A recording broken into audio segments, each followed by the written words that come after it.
નમસ્કાર મિત્રો, આજે તારીખ 5 માર્ચ 2024 ને મંગળવારના ઇમ્પોર્ટન્ટ કરંટ અફેર્સમાં તમારું સ્વાગત છે. દરરોજની જેમ સૌ પ્રથમ વનલાઇનર્સ જોઈશું અને ત્યારબાદ જે ઇમ્પોર્ટન્ટ કરંટ અફેર્સ છે તેને આપણે ડિટેલમાં જોઈશું. આ વિડીયોની પીડીએફ તમને મારી ટેલિગ્રામ ચેનલમાં મળી રહેશે, જેની લિંક વિડીયોની નીચે ડિસ્ક્રિપ્શનમાં આપેલી છે. તો શરૂ કરીએ વનલાઇનર્સથી. ગુજરાતની 8 મહાનગરપાલિકા ખાતે ત્રિદિવસીય મિલેટ મહોત્સવનું આયોજન કરવામાં આવ્યું હતું. રાષ્ટ્રીય સુરક્ષા દિવસ કે જે દર વર્ષે 4 માર્ચના રોજ મનાવવામાં આવે છે, તેની 2024ની theme environmental, social and governance એટલે કે ESGમાં શ્રેષ્ઠતા માટે સુરક્ષા નેતૃત્વ પર ધ્યાન કેન્દ્રિત કરવું હતી.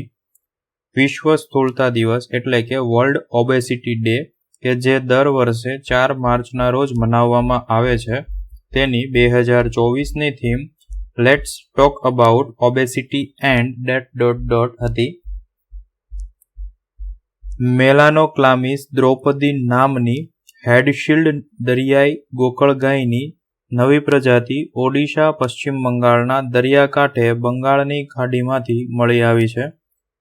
37મી આફ્રિકન યુનિયન સમિટનું આયોજન એડિસ અબાબા કે જે ઇથોપિયામાં આવેલું છે ત્યાં કરવામાં આવ્યું હતું. અનુરાગ અગ્રવાલની સંસદની સુરક્ષાના નવા વડા તરીકે નિયુક્તિ કરવામાં આવી છે. ભારતના બીજા સ્પેસપોર્ટનો કુલશેખરા પટ્ટિનમ ખાતે શિલાન્યાસ કરવામાં આવ્યું છે.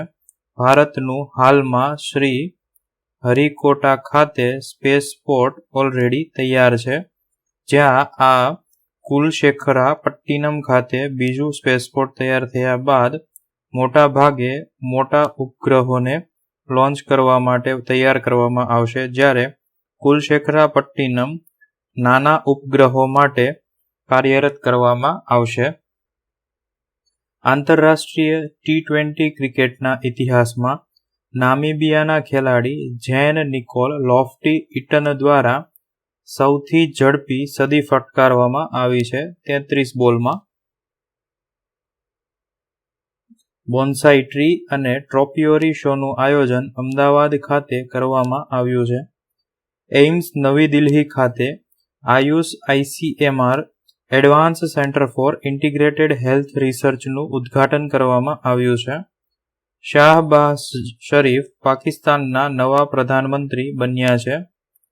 હરિયાણાના હિસાર ખાતે સ્ટેનલેસ સ્ટીલ સેક્ટરમાં દેશના પ્રથમ ગ્રીન હાઇડ્રોજન પ્લાન્ટનું ઉદ્ઘાટન કરવામાં આવ્યું છે. શ્રીનગર ખાતે 23મી all India police water sports championship 2023-24નું આયોજન કરવામાં આવ્યું છે. આ સાથે આજના વનલાઇનર્સ પૂર્ણ થયા. હવે જે ઇમ્પોર્ટન્ટ કરંટ અફેર્સ છે તેને આપણે ડિટેલમાં જોઈશું. તો પહેલું છે C.8 એજિસ ગ્રેહામ બેલ એવોર્ડ્સમાં જે 3 એવોર્ડ્સ મેળવ્યા છે તેના વિશે માહિતી જોઈએ. તો C.ને તેની સ્વદેશી ડિઝાઇન અને વિકસિત નવીન ટેલિકોમ સોલ્યુશન્સ માટે 14મા વાર્ષિક એજિસ ગ્રેહામ બેલ એવોર્ડ્સમાં 3 એવોર્ડ્સ આપવામાં આવ્યા છે. આ 3 એવોર્ડમાં ASTR પ્રોજેક્ટ, CEIR એટલે કે central equipment identity register solution અને QKD ઉત્પાદન એટલે કે ક્વોન્ટમ કી ડિસ્ટ્રીબ્યુશન ઉત્પાદનનો સમાવેશ થાય છે. જેમાં ASTR પ્રોજેક્ટ વિશે જોઈએ તો તેનું પૂરું નામ છે artificial intelligence and facial recognition powered solution four telecom sim subscriber verification. તેના નામ પ્રમાણે આ પ્રોજેક્ટનો ઉપયોગ સિમ લેનાર વ્યક્તિના વેરિફિકેશન માટે આર્ટિફિશિયલ ઇન્ટેલિજન્સ અને ફેશિયલ રિકગ્નિશનનો ઉપયોગ કરી કરવામાં આવે છે. ત્યારબાદ CEIR સોલ્યુશન એટલે કે સેન્ટ્રલ ઇક્વિપમેન્ટ આઇડેન્ટિટી રજિસ્ટર, જેની અંદર ક્લોન IMEI શોધી નકલી મોબાઈલ ઉપકરણોની આયાતને પ્રતિબંધિત કરી ખોવાયેલા અથવા તો ચોરાયેલા ફોનના બ્લોકિંગ અને ટ્રેસિંગને સક્ષમ કરી મોબાઈલ સુરક્ષાને મજબૂત કરવામાં મદદ કરી રહ્યું છે. ત્યારબાદ QKD ઉત્પાદન અંતર્ગત ભારત એ ક્વોન્ટમ કોમ્પ્યુટર્સ સાથે પણ અનબ્રેકેબલ ક્રિપ્ટોગ્રાફિક પ્રોટોકોલ બનાવવા માટે ક્વોન્ટમ મિકેનિક્સનો ઉપયોગ કરી રહ્યું છે. આ એજીસ ગ્રેહામ બેલ્સ એવોર્ડની શરૂઆત 2010માં Aegis school of data science દ્વારા કરવામાં આવી હતી.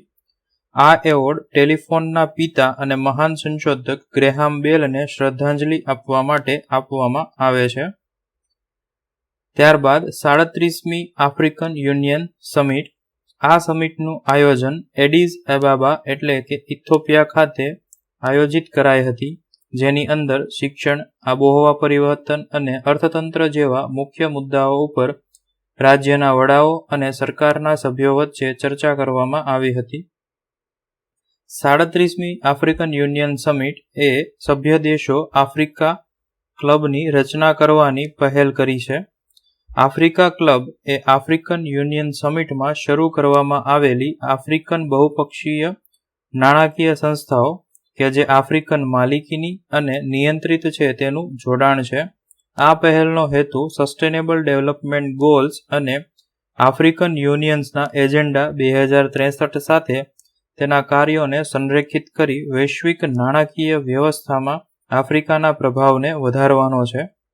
તે નવીન નાણાકીય સાધનો રજૂ કરવા, ડેટા મેનેજમેન્ટ ચર્ચાઓ માટે સ્થળ પ્રદાન કરવા અને આફ્રિકન દેશોની ચોક્કસ જરૂરિયાતોને સંબોધવા માટે સહયોગી પ્રયાસોને સમર્થન અને પ્રોત્સાહન આપશે.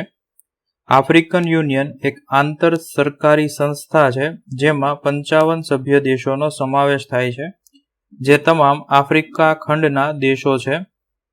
મૂળભૂત રીતે એ એક ખંડીય સંઘ છે જેનો હેતુ સભ્ય રાજ્યોને વ્યક્તિગત અને સામૂહિક રીતે મજબૂત બનાવવાના લક્ષ્યોની વિશાળ શ્રેણી છે. ઓર્ગેનાઇઝેશન ઓફ આફ્રિકન યુનિટીના અનુગામી તરીકે આફ્રિકન યુનિયન સમિટને 2002માં સત્તાવાર રીતે શરૂ કરવામાં આવી હતી.